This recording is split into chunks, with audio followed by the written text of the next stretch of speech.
Hello and welcome to First Luke, a weekly Bible study looking ahead to the reading or readings for the coming Sunday. My name is Carl and it's good to have you with us. We're going to be looking today at a story from John's Gospel in which Jesus calls some of his first disciples. But before we delve into that, if you've not done so already, you might like to download the sheet that accompanies this week's study. If you're watching on YouTube, you'll find the link for that just below the video.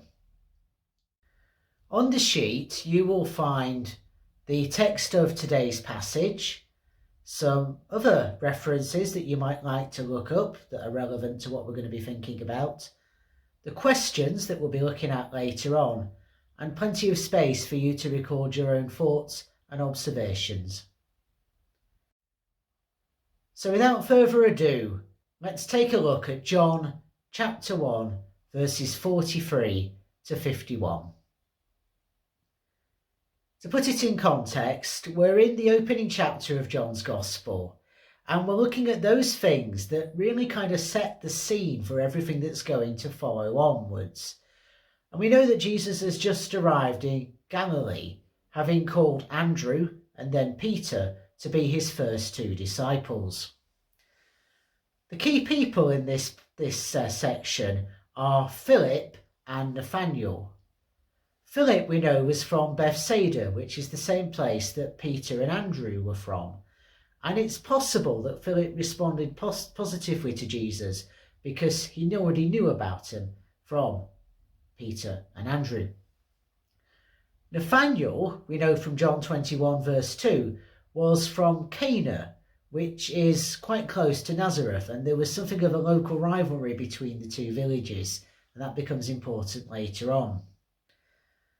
We're delving into the first chapter of the final gospel to have been written, around 90 to 95 of the Common Era, and it's the gospel that's really laden with symbolic meaning and significance, much more so than the three synoptic gospels, Mark, Matthew and Luke.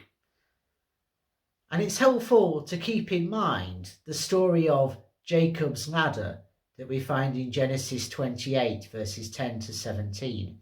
That really kind of underlies the conclusion that we will get to in this passage in verse 51.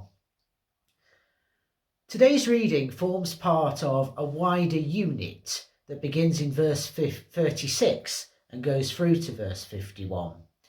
And it's all about the calling of the first disciples. We see Andrew inviting Peter to come and see Jesus, having been called himself. And then we see Philip inviting Nathaniel to do the same, having been called. And the titles that we see given to Jesus through this by the various people he encounters, becoming more significant over time. So we have John the Baptist in verse 36 referring to Jesus as the Lamb of God.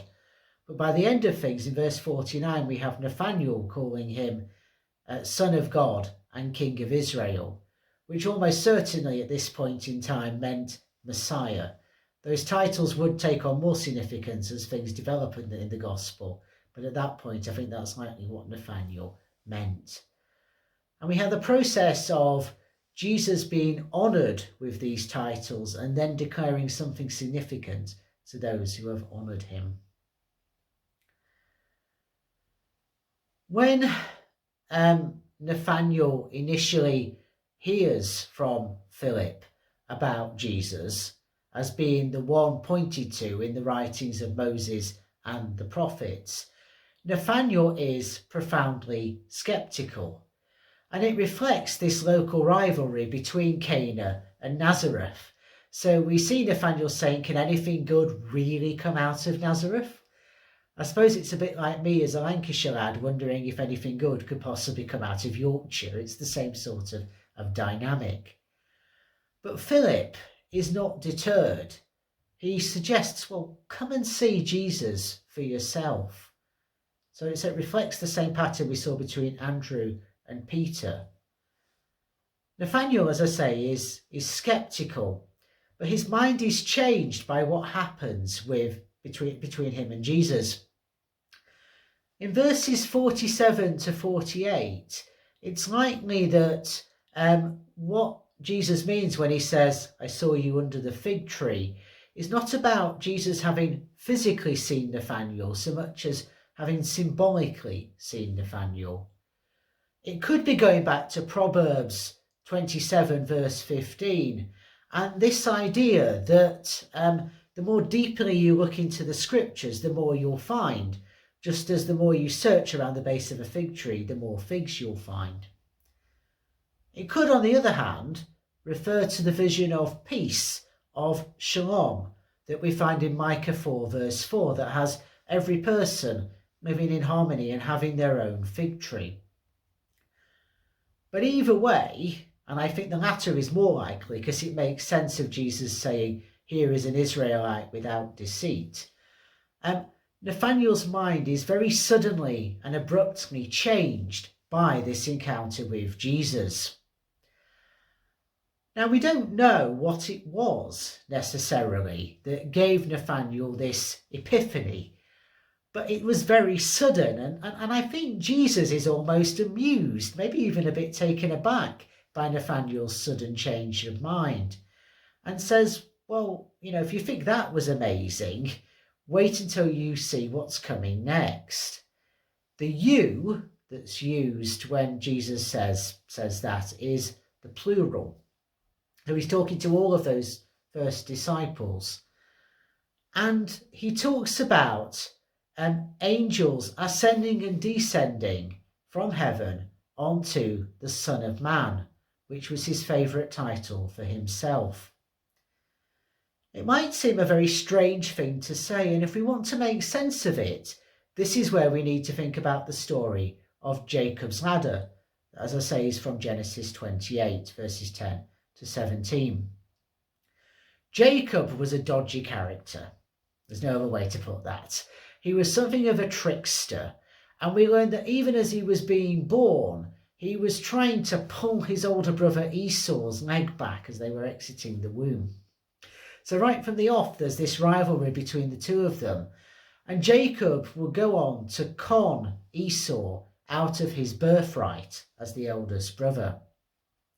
Esau, you can understand, was absolutely furious when he discovered what had happened, and he wanted to kill Jacob. Jacob was forced to flee for his life with not much else other than the clothes on his back. But he has an encounter with God in a dream. He sees angels ascending and descending a ladder that went up to heaven, and he's told by God that one day he will be able to return in peace and prosperity. So it's a quite remarkable dream that Jacob has, and he names the place where all of this happened Bethel, which means God's house. That would later become an important sanctuary. It would become a centre of Israel's early worship.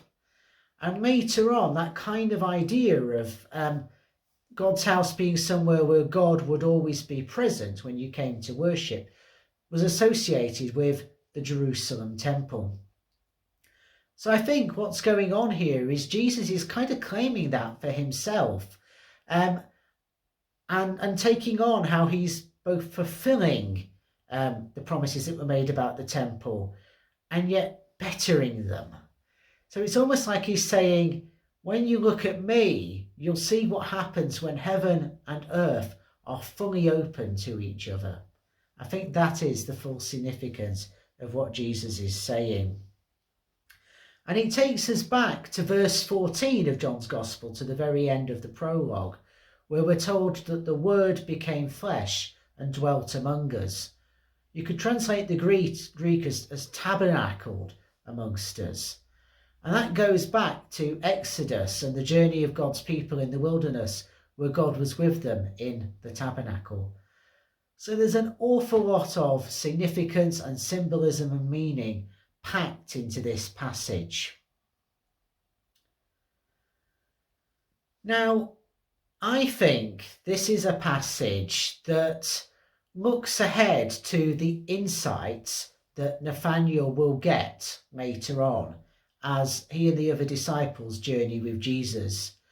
And it means that Nathaniel represents a type of person. There's a typology here. And Nathaniel is someone who had doubts and skepticism, in this case fueled by his prejudices about Nazareth, that was overcome by encountering Jesus. He's an example of someone who has a life-changing epiphany. And it begs some very interesting questions.